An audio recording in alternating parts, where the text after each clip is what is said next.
Welcome to cooking and gardening. ఈరోజు శంఖం విత్తనాలు ఎలా అయితే వేసుకోవాలో చూపిస్తానండి. ఇది నేను పెట్టి ఒక 3 months అయితే అయ్యింది. విత్తనాలు అవి తీసి కలెక్ట్ చేసుకున్నాను. ఇగో ఈ కలర్ అండి. ఇవి మనకి ఇంట్లోని ఈ పాదు శంఖం పాదు ఉంటే చాలా మంచిదటండి.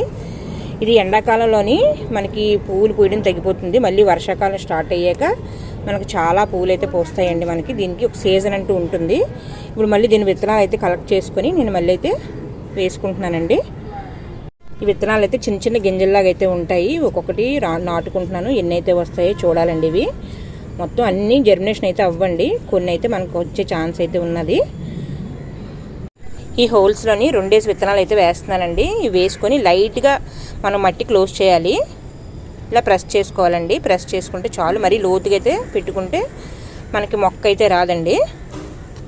ఈ వీడియో కనుక నచ్చినట్లయితే లైక్ చేయండి, షేర్ చేయండి, సబ్స్క్రైబ్ చేసుకోండి.